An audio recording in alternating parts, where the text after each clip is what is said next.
यहाँ प्रश्न है, अपरिमेय संख्याएं किन्हें कहते हैं?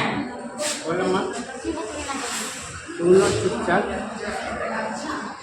अपरिमेय संख्याएं, मुँह बंद रखना, बारह के दांत सब भीतर जला।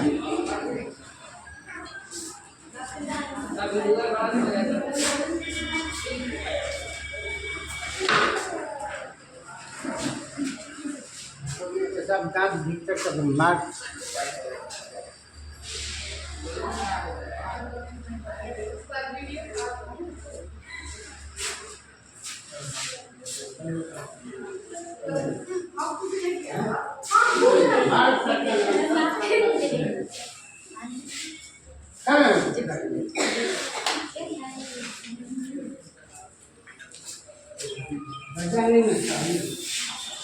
चेतावनी दे रहे।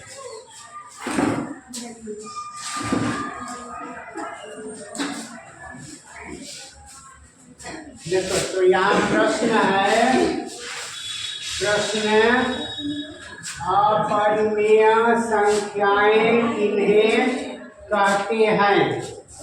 अपरिमेय संख्याएं किन्हें कहते हैं?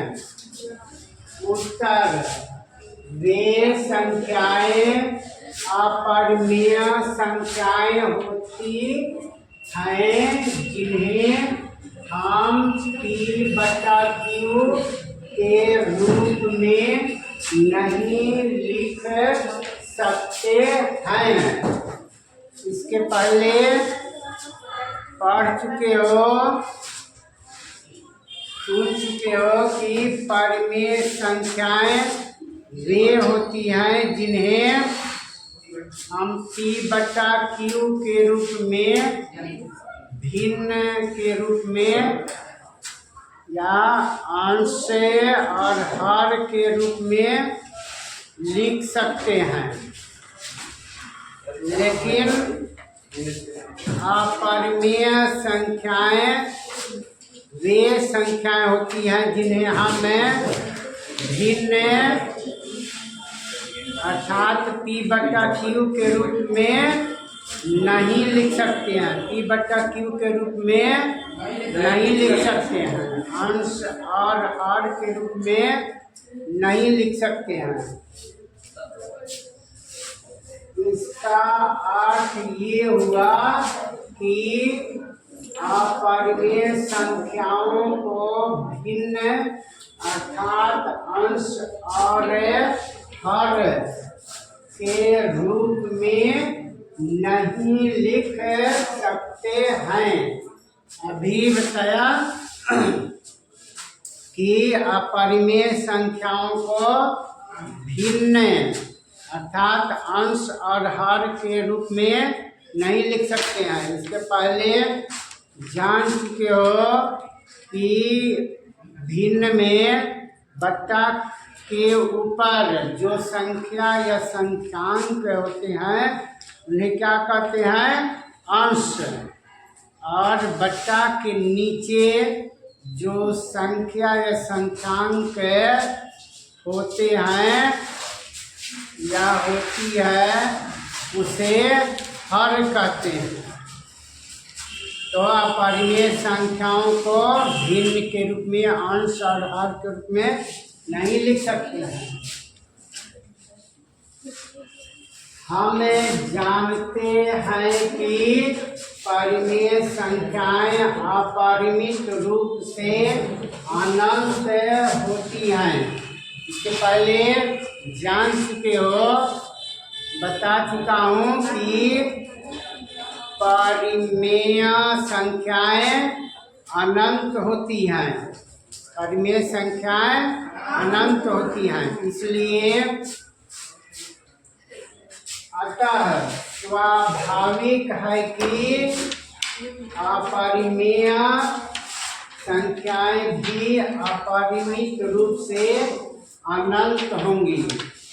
जब परिमेय संख्याएं अनंत होती हैं तो इसलिए यह सुनिश्चित है कि अपरिमेय संख्याएं भी अनंत होंगी, क्योंकि अपरिमेय संख्याएं परिमेय संख्याओं से ही बनती हैं। आगे सुनो, अपरिमेय संख्याओं को अंग्रेजी में इरेशनल नंबर कहा जाता है। अपरिमेय संख्याओं को अंग्रेजी में क्या कहा जाता है? Irrational number. अंग्रेजी में इरेशनल नंबर से कहा जाता है। अपरिमेय संख्याओं को अंग्रेजी में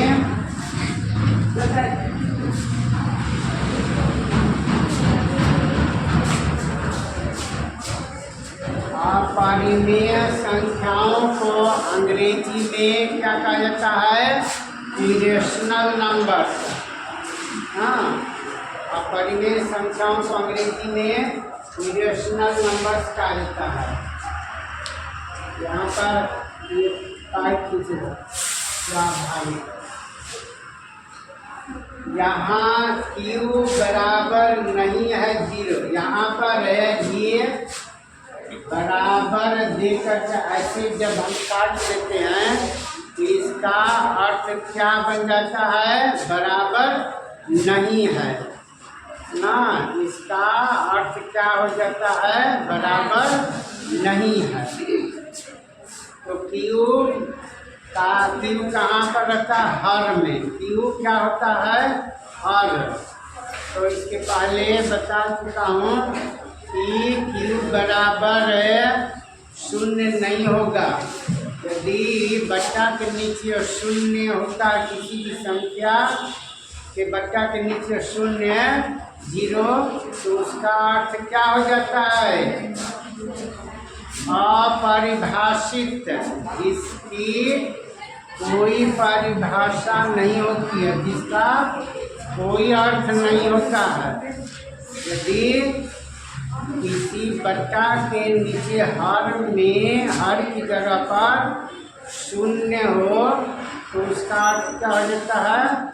अपरिभाषित, जिसका कोई अर्थ नहीं होता, जिसका कोई अर्थ नहीं होता है। यहाँ पर है, देखो उदाहरण स्वरूप कुछ अपरिमेय संख्याएं हैं, जैसे √2 यानी 2 का वर्गमूल, √3 पाई, √15 0.1010001000 ये सब अपरिमेय संख्या है। इन्हें हम भिन्न के रूप में नहीं लिख सकते, क्योंकि यदि हम 15 का वर्गमूल निकालेंगे तो यह है, इसमें पूरा वर्गमूल नहीं निकलेगा ना, पूरा वर्गमूल नहीं निकलेगा। 15 का पूरा वर्गमूल नहीं निकलेगा, 3 का पूरा वर्गमूल नहीं निकलेगा, 2 का पूरा वर्गमूल नहीं निकलेगा। तो जब पूरा वर्गमूल नहीं निकलेगा तब हम भिन्न के रूप में कैसे लिख सकते हैं? नहीं लिख सकते। तो यही है अपरिमेय संख्याओं की परिभाषा। हाँ, अपरिमेय संख्याएं किन्हें कहते हैं? समझ गए? तो उतार लिया ना। अब इसके आगे बताते हैं।